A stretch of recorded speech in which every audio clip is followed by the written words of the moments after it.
तो इस मूवी की शुरुआत होती है इस मूवी की लीड कैरेक्टर को दिखाते हुए, जिसका नाम एलेक्स होता है। एलेक्स अपने स्कूल ट्रिप पर पेरिस जाने के लिए तैयारी कर रहा था। उसके डैड से भी उसे परमिशन मिल चुकी थी और फिर वो फाइनली पहुंचता है एयरपोर्ट पर, जहां पर हम एलेक्स की बाकी दोस्त के साथ उसके 2 टीचर को भी देख पाते हैं। उस स्कूल ट्रिप में टोटल 40 स्टूडेंट पेरिस जाने वाले थे।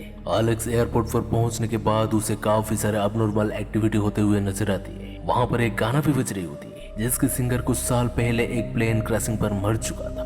और इत्तेफाक की बात यह था कि उसका फ्लाइट डेट और टाइम बिल्कुल उसके बर्थ डेट के साथ मैच खा रहा था। इससे वो और भी घबराया जाता है। वो ये सब देख काफी ऑकवर्ड फील करता है। उस फ्लाइट का नाम होता है फ्लाइट 180।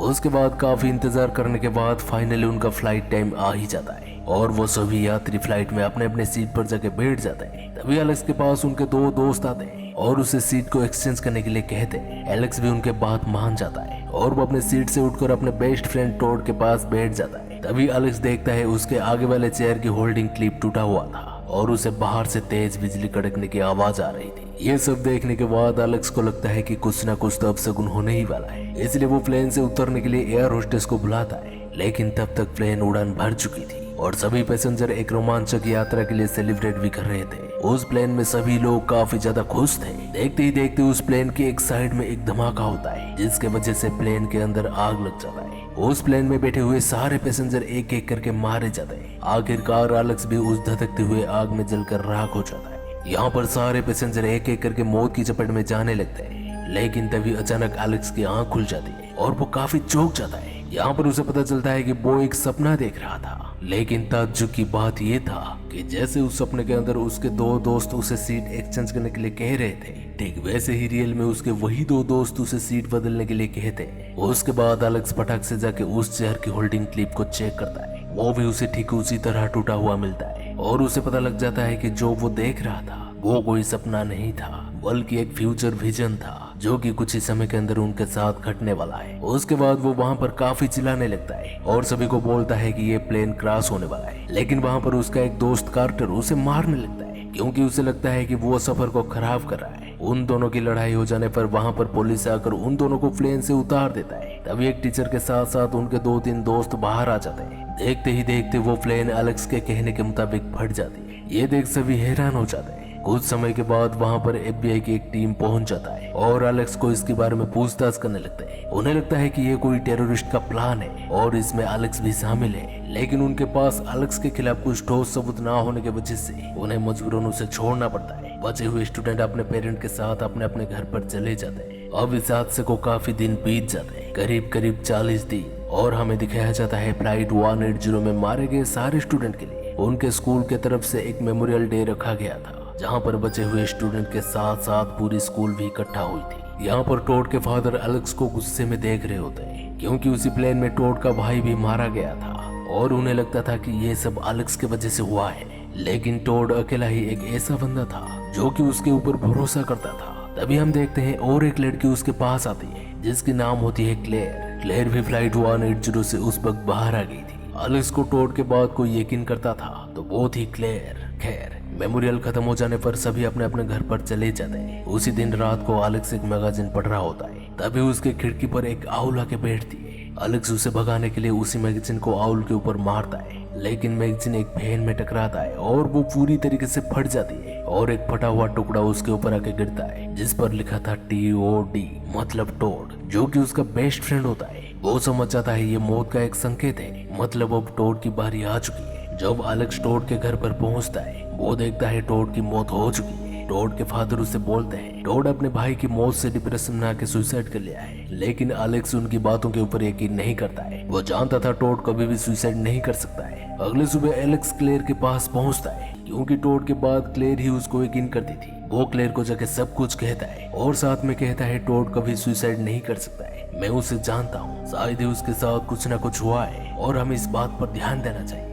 उसके बाद टोड और क्लेयर उसी जगह पर पहुंचते हैं जहां पर टोड की डेड बॉडी पोस्टमार्टम के लिए रखा गया था। वहां पर उनकी एक आदमी से मुलाकात होती है जो कि टोड के बॉडी के ऊपर रिसर्च कर रहा होता है। वो आदमी उन्हें बताता है कि टोड ने सुसाइड नहीं की है। जब उसके गले में वायर फंसी थी तो टोड ने खुद को बचाने के लिए काफी कोशिश की है, लेकिन वो नाकामयाब रहा। मतलब टोड की मौत पहले से ही तय हो चुकी थी और वो इसलिए मारा गया। वो आदमी उन्हें और भी बताता है कि मौत की एक डिजाइन होती है और उस डिजाइन के अकॉर्डिंगली हर एक आदमी मारा जाएगा, जो कि मौत ने पहले से ही सेट करके रखा है। फिर अगले सुबह एलेक्स और क्लेयर एक कॉफी शॉप में बैठकर कॉफी पी रहे थे। तभी एलेक्स को वहां पर खिड़की में एक बॉस जाती हुई नजर आता है, लेकिन जब वो रास्ते की तरफ देखता है तो वहां पर कोई भी बॉस नहीं था। तभी उनके पास कार्टर और उसकी जीप पहुंचते हैं और साथ में उसकी टीचर भी। कार्टर की जीप रोड क्रॉस कर ही रही थी कि तभी एक बॉस आकर उसे कुचल देता है और उन्हीं के आंखों के सामने उनके और एक दोस्त की जान चली जाती है। इसके बाद एलेक्स कंफर्म हो जाता है कि मौत ने उन सभी के लिए एक डिजाइन तैयार की है। फिर उसी रात को एलेक्स टीवी पर एक न्यूज चैनल देख रहा होता है, जहाँ पर उसे पता लगता है कि प्लेन में आग लगना कहाँ से शुरू हुई थी और उसी के अकॉर्डिंगली सारे उस प्लेन के अंदर मरने वाले थे। जब वो सारे स्टूडेंट के बैठने की पोजीशन चेक करता है तो उसे पता चलता है कि टोड सबसे पहले मरने वाला था और वो बाहर आ जाने पर भी सबसे पहले वही मरा। और उसके बाद कार्टर की जीएफ और इस हिसाब से अब उसकी टीचर की मौत होने वाली थी, मतलब अगले नंबर उसके टीचर की थी। लेकिन तब तक इसके बारे में उसे कुछ सुराग नहीं मिला था, इसलिए वो डायरेक्ट उसके टीचर के घर पर चला जाता है। लेकिन उसके टीचर इतने रात में उसे देखकर पुलिस को बुला लेती है। उसे लगती है शायद ही एलेक्स उसे मारने के लिए आया है। उसके बाद वहां पर पुलिस आकर एलेक्स को गिरफ्तार कर लेता है और इसके बारे में पूछताछ करने लगते हैं। लेकिन पिछली बार की तरह उनके पास कुछ ठोस सबूत न होने की वजह से मजबूरन इस बार भी उसे छोड़ना पड़ता है। दूसरी तरफ टीचर अपने घर पर एक कोप में थोड़ी सी आइस के साथ वाइन पी रही थी, लेकिन उसकी अनजाने में कोप पर थोड़ी सी क्रैक आ जाती है और उसमें से वाइन टपक कर कंप्यूटर के अंदर चला जाता है, जिसके वजह से शॉर्ट सर्किट हो जाता है और कंप्यूटर फट जाता है और एक कांच का टुकड़ा उसके गले पर लगती है। काफी खून बह जाने की वजह से वो नीचे गिर जाती है। वो अपने गर्दन से बहती हुई खून को रोकने के लिए टेबल पर रखा हुआ एक कपड़े को खींचने की कोशिश में और एक चाकू से लग जाता है, जिसके वजह से वो और भी घायल हो जाती है। लेकिन तब भी वो जिंदा थी। तभी एलेक्स भी वहां पर पहुंच जाता है और वो अपने टीचर को बचाने की कोशिश करता है, लेकिन तभी ऊपर से और एक चेयर उसके नाइफ के ऊपर टकरा जाता है और वो टीचर की वहीं पर मौत हो जाती है। पूरी घर के अंदर आग लगने पर एक जोरदार धमाका हो जाता है। वक्त रहते हुए वहां से एलेक्स भी निकल जाता है, लेकिन एलेक्स को ऐसा करते हुए एक आदमी देख लेता है और वो पुलिस को इन्फॉर्म कर देता है, जिसकी वजह से पुलिस एलेक्स को ढूंढने लगता है। पुलिस एलेक्स को ना पाने की वजह से वो क्लेयर के पास पहुंचते हैं और उसके बारे में पूछते हैं, लेकिन क्लेयर उन्हें कुछ भी बताने की साफ इनकार कर देती है और वो खुद कार्टर के पास पहुंचती है। अब उन्हें पता चल चुका था कि सबकी मौत पक्की है। मौत एक एक करके सभी को अपने जाल में फंसा रहा है, लेकिन सिर्फ एलेक्स को ही पता था कि अगली मौत किसकी आने वाली थी। जब वो एलेक्स के पास पहुंचते हैं, एलेक्स बताता है कि अगली मौत कार्टर की है। ये सुन कार्टर कहता है, अगर मुझे मौत आने ही वाली है तो क्यों ना मैं उससे पहले ही मर जाऊं। कार्टर कार को लेकर एक रेलवे क्रॉस पर खड़ा कर देता है। सभी कार से निकल जाते हैं, लेकिन जब कार्टर बाहर निकलने की कोशिश करता है तो ऑटोमेटिक उसके डोर लॉक हो जाता है। मतलब डेथ ने कार्टर की मौत इसी तरह लिखी थी।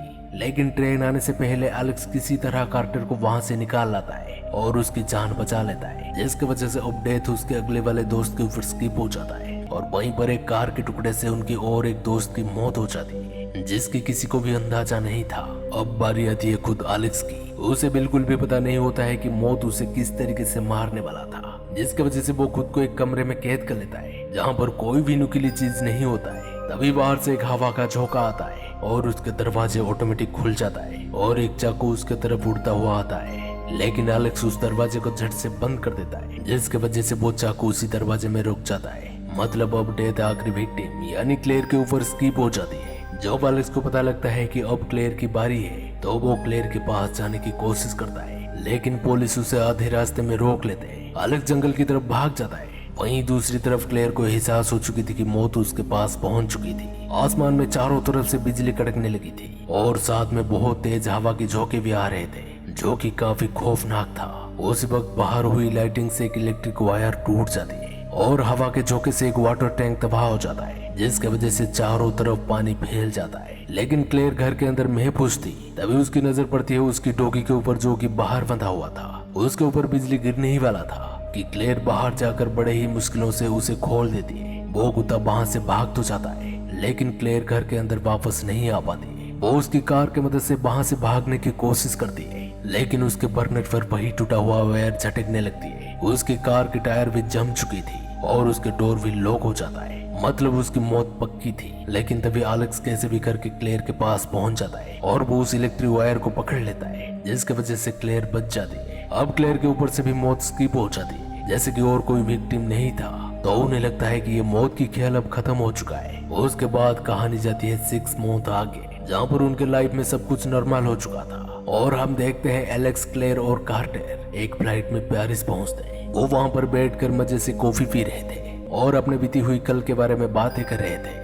लेकिन तभी फिर से एलेक्स को वहाँ के वातावरण में कुछ बदलाव महसूस होती है। उसे पता लग जाता है कि ये मौत की सिलसिला अब खत्म नहीं हुई थी, मौत फिर से घूम फिर के उनके पास पहुंच चुका है। एलेक्स वहाँ से उठ के जाने लगता है, लेकिन तभी पीछे से एक बॉस आके उसे धक्का देने ही वाला था कि क्लेयर उसे पीछे से बुला लेती है और वो वहाँ से हट जाता है, जिसकी वजह से उसकी जान बच जाती है। लेकिन तभी और एक होर्डिंग बोर्ड उसके ऊपर गिरने लगता है। इस बार उसे कार्टर बचा लेता है और अब डेथ एलेक्स की हो चुकी थी कार्टर के ऊपर। देखते ही देखते और एक होर्डिंग बोर्ड आकर कार्टर को हिट करता है, लेकिन कार्टर अभी जिंदा था या फिर मर जाता है यह हमें दिखाया नहीं जाता है। शायद ही हमें ये मूवी की सेकंड पार्ट में पता चलेगी। और फाइनली यहाँ पर आके इस शानदार मूवी की कहानी खत्म हो जाती है। अगर वीडियो अच्छी लगी है तो वीडियो को लाइक और कमेंट करके बताना। तो चलिए मिलते हैं और एक कहानी के साथ, तब तक bye bye and take care.